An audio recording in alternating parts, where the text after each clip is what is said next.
Assalamualaikum warahmatullahi wabarakatuh. Banyak orang yang meremehkan dan memandang sebelah mata tukang ojek.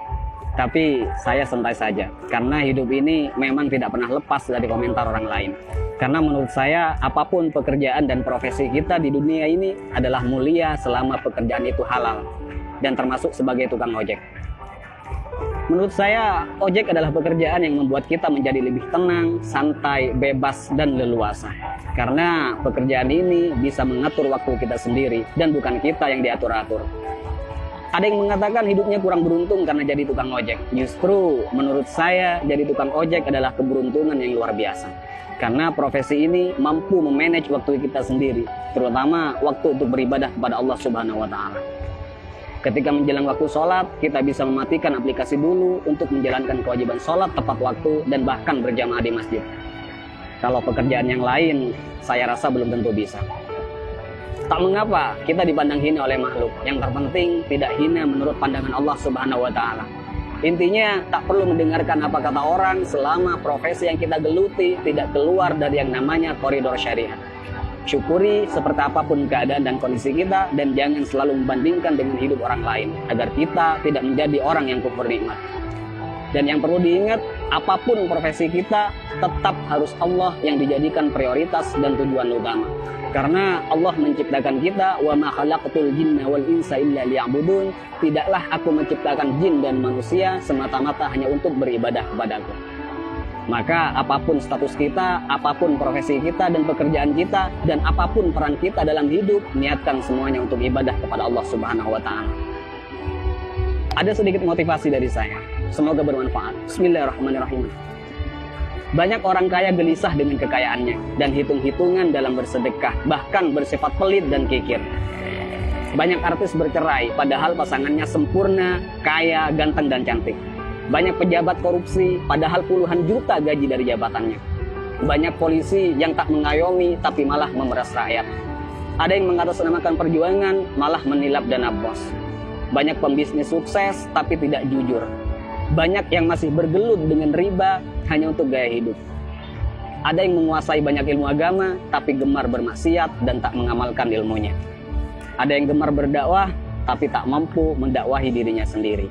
Ada yang suka minum khamr, narkoba, dan berzinah dengan alasan kesenangan. Ada yang sudah berkeluarga dan bahkan punya anak merasa kurang tentram, seolah jauh dari kata sakinah, mawaddah, warahmah. Ada atasan yang suka menyunat uang bawahannya. Ada seorang guru atau karyawan yang suka korupsi dan bahkan korupsi waktu. Ada yang punya proyek dan tidak jujur dengan proyeknya. Banyak dokter, perawat, dan bidan yang tidak lemah lembut, tidak jujur, dan bahkan terkadang tidak memanusiakan pasiennya. Ada yang sibuk mencari dunia sampai lupa pada Tuhannya dan lalai dalam sholatnya. Dan masih banyak lagi kasus-kasus yang tidak bisa saya sebutkan semuanya. Mari kita berpikir, kenapa mereka demikian? Karena dalam hidupnya bukan Allah yang mereka jadikan prioritas dan tujuan utama. Karena jika Allah yang mereka jadikan prioritas dan tujuan utama dalam hidupnya, maka sangat mustahil mereka berbuat demikian. Wa may yuhajir fi sabilillahi yajid fil ardi muraghaman katsiran wa sa'a.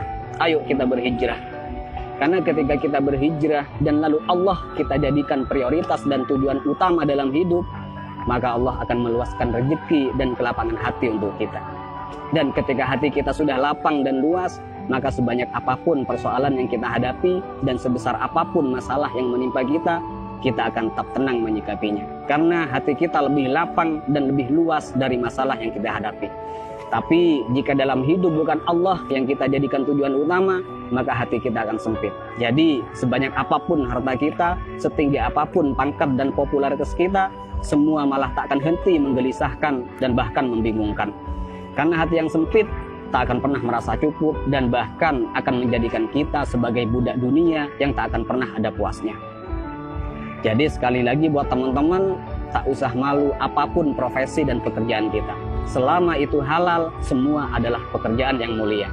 Dan yang terpenting, apapun profesi kita, apapun pekerjaan kita, dan apapun peran kita dalam kehidupan, niatkan semuanya untuk ibadah dan jadikan Allah sebagai prioritas dan tujuan utama.